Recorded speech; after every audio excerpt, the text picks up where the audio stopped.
Hi, நம்ம இன்றைக்கி என்ன பார்க்க போகிறோம் அப்படின்னா திருநெல்வேலி ஸ்பெஷல் ஓலன்.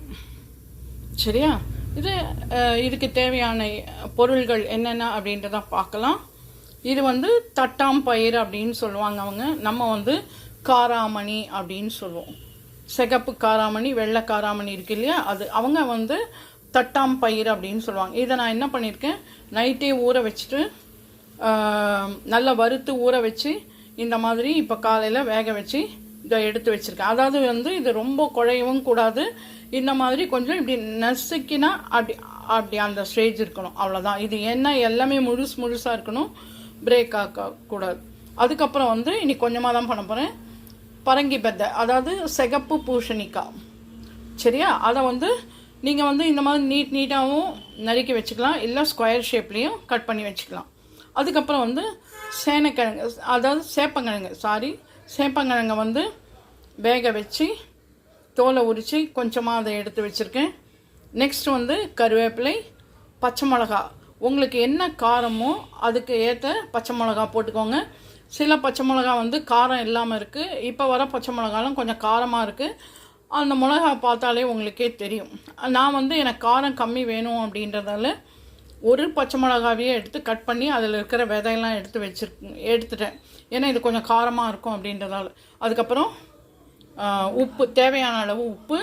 இதுக்கு மெயினே தேங்காய் பால் தான். சரியா? வாங்க இது எப்படி நம்ம பண்ணலாம் அப்படின்றத பார்க்கலாம். அடுப்பு பற்ற வச்சு பாத்திரம் வச்சுருக்கேன். இப்போ இதில் நம்ம ஆல்ரெடி இந்த தட்டாம்பயிர், அதாவது காராமணியை வேக வச்சு எடுத்து வச்சுருக்கேன்.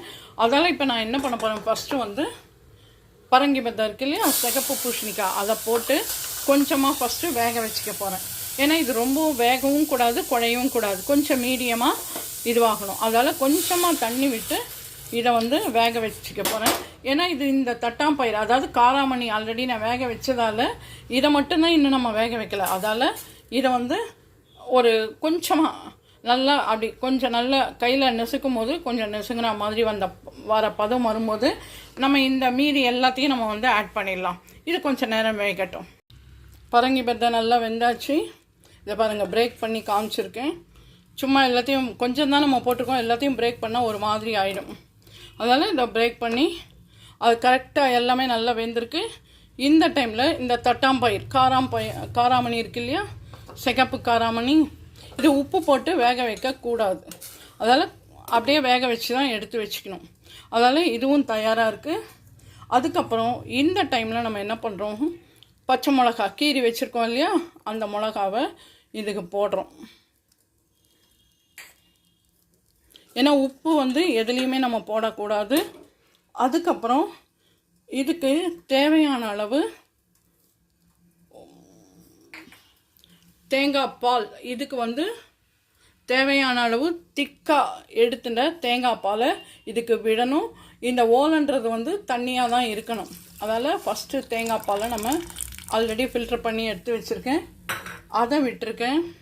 விட்டு நம்ம ஒரு கலரிடுவோம். இது இப்படி தான் இருக்கணும். இந்த காராமணி நல்லா வேக வச்சு எடுத்து வச்சுருக்கோம். இது ஒரு கொதி வரணும். இந்த பாருங்கள், உப்பு இருக்கு இல்லையா, உப்பு தேவையான அளவு உப்பு போட்டுக்கோங்க. இதுக்கு தாளிப்பு எதுவுமே கிடையாது. இதை தாளிக்கணும், அதை தாளிக்கணும், ஜீரகம் எதுவுமே கிடையாது. இப்போ இது ஒரு கொதி வந்தோடனே நம்ம என்ன பண்ண போகிறோம், உரித்து வச்சுருக்கோம் இல்லையா சேப்பங்கிழங்கு, அதை இதில் சேர்த்துட்டு இறக்கிட போகிறோம். இது ஒரு கொதி வரட்டும். ஏன்னா நம்ம உப்பு போட்டிருக்கோம் இல்லையா, ஒரு கொதி வரட்டும். இந்த ப்ராடக்ட், இந்த வெசலை பற்றி எல்லாருமே கேட்டிருந்தீங்க. இது என்ன விசில், எங்கே வாங்கினீங்க அப்படின்னு சொல்லிட்டு. இது டப்பர்வேரோட ப்ராடக்ட். இது காமிக்கிறேன் பாருங்கள், லிட்டு. ரியலி இது ஒன்று இருந்தாலே நம்ம எல்லாமே குக் பண்ணிக்கலாம் ஈஸியாக. அது பாருங்கள், தெரியுதா மேலே, இது இங்கே இருக்குது பாருங்கள் எழுத்து. இந்த ஸ்ட்ரீம் இதுவானதாலும் உங்களுக்கு தெரியல. இது பாருங்கள், தெரியுதா? இது டப்பர்வேரோட ப்ராடக்ட். இதில் நீங்கள் சாதாரண பருப்பை கூட நீங்கள் இதில் வச்சு குக் பண்ணலாம். குயிக்காக வெந்து போயிடும் உங்களுக்கு. ரொம்ப ஈஸி குக்கிங், ரொம்ப நல்லாயிருக்கும். நம்மளுக்கு வெந்திருக்கா இல்லையா நம்ம இப்படியே கூட இந்த டிரான்ஸ்பரண்ட்டாக இந்த லிட் இருக்கிறதால நம்ம ஈஸியாக நம்ம பார்த்துக்கலாம். ஓகேவா? இதான் டப்பர்வேரோட ப்ராடக்ட் தான் இது. இது நல்லா ஒரு கொதி வரட்டும். இதோ ஒரு கொதி வரப்போகுது. இது வந்து தண்ணியாக தான் இருக்கணும். உப்பு போட்டிருக்கோம், எல்லாமே போட்டிருக்கோம். வேணும்னா நீங்கள் மஞ்சப்பொடி போட்டுக்கலாம். மஞ்சப்பொடி போடாமல் இருந்தால் வெள்ளையாக பார்க்குறதுக்கு ரொம்ப நல்லாயிருக்கும். இது ரொம்ப ஈஸியாக நம்ம செஞ்சிடலாம். தேங்காய் பால்லாம் நம்ம ஆல்ரெடி எடுத்து வச்சுருந்தா ரொம்ப நாள் ஸ்டோர் பண்ணி வைக்கணும்னு இல்லை. அடுத்த நாள் ஓலன் செய்ய போகிறோம் அப்படின்னா முன்னாள் நைட்டே கூட நீங்கள் நல்லா எடுத்து ஸ்டோர் பண்ணி வச்சுருந்தோம்னா இது குக் பண்ணுறதுலாம் ரொம்ப ஈஸி தான். அதே மாதிரி சுண்டலுக்கெல்லாம் நம்ம தட்டாம்பயிரெலாம் வேக வச்சு எடுப்போம், அதாவது காராமணி எல்லாம்.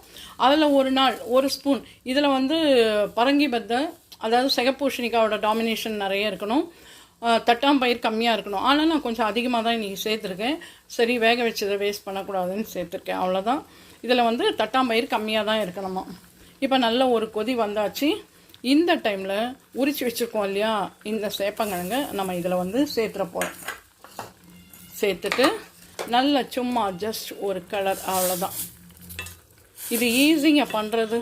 இது வந்து தண்ணியாக தான் இருக்கணும். அதால் இப்போ நான் கொஞ்சமாக தேங்காய் பால் வந்து திக்காக ஆட் பண்ணியிருக்கோம் இல்லையா, அதால் கொஞ்சமாக நான் தண்ணி மிக்ஸ் பண்ணிக்கிறேன், அவ்வளோதான். ஏன்னா பண்ணலாம், இது தண்ணியாக தான் பண்ணணும். தண்ணியாக பண்ணால் வேஸ்ட் ஆகிடுமே, கொஞ்சம் நான் திக்காக பண்ணுறேன், அவ்வளோதான். இது ஆக்சுவலாக தண்ணியாக தான் இருக்கணும். அதால் இப்போ நல்ல ஒரு கொதி வந்திருக்கு பார்த்தீங்களா, செமையாக வந்திருக்கு. இதை பாருங்கள், ஓரெல்லாம் கொதி வருது பாருங்கள். இந்த டைமில் நம்ம என்ன பண்ண போகிறோம், இறக்கிட்ட போகிறோம். இறக்கிட்டு என்ன பண்ணலான்னு பார்க்கலாம், அவ்வளோதான். இது ஒரு கொதி வந்தாச்சு. தேங்காய் பாலோ தேங்காய் விட்டு ரொம்ப நேரம்லாம் நம்ம குக் பண்ண வேண்டாம். இந்த தேங்காய் பால் வந்து பார்த்திங்கன்னா வயிற்றுக்கு ரொம்ப ரொம்ப நல்லது. வயிற்றில் புண்ணு இருந்தால் கூடய புண்ணுலாம் இருந்ததுனா கூடய அதை வந்து புண்ணை வந்து ஆற்றக்கூடிய, அதாவது ஆற வைக்கக்கூடிய தன்மை வந்து இந்த தேங்காய் பாலுக்கு இருக்குது. வயிற்று புண்ணாக இருந்தாலும் சரி, வாய் புண்ணாக இருந்தாலும் சரி, இதுக்கு வந்து இந்த தேங்காய் பாலுக்கு அவ்வளோ ஒரு நல்ல குணம் ஒன்று இருக்குது. இப்போது நம்ம கொதிச்சாச்சு, இறக்கி வச்சுருவோம். இறக்கி வச்சுட்டு என்ன பண்ணலான்னு பார்க்கலாம். இது நல்லா கொதிச்சு இப்போ இறக்கி வச்சுருக்கோம். இதில் நம்ம என்ன பண்ண போகிறோம் அப்படின்னா, கருவேப்பிலை இருக்குது இல்லையா, நல்லா வாஷ் பண்ணிவிட்டு அந்த கருவேப்பிலையை இதில் போடணும். இதில் கொத்தமல்லிலாம் போடக்கூடாது. கருவேப்பிலை தான் இதுக்கு ஃப்ளேவர் கொடுக்கும் நல்லா, அவ்வளோதான். அதுக்கப்புறம் தேவையான அளவு தேங்காய் எண்ணெய் எடுத்து ரெடியாக செக் எண்ணெய் எடுத்து வச்சுருக்கேன். அந்த தேங்காய் எண்ணெயை மேலே அப்படியே விட போகிறோம், அவ்வளோதான். ஓலன் தயார். திருநெல்வேலி ஓலன் தயார். நீங்களும் இதே மாதிரி உங்கள் வீட்டில் செஞ்சு பார்த்து சாப்பிட்டுட்டு எப்படி இருக்குன்னு சொல்லி லைக் பண்ணுங்கள், ஷேர் பண்ணுங்கள், கமெண்ட் பண்ணுங்கள். மறக்காமல் இது வரைக்கும் நம்மளோட channel Padma's all in all சேனலை சப்ஸ்கிரைப் பண்ணாதவங்க சப்ஸ்கிரைப் பண்ணுங்கள். இதே மாதிரி வெரைட்டி ஃபுட்டோட நான் உங்களை அடுத்த vlogல மீட் பண்ணுறேன். பாய், டேக் கேர்.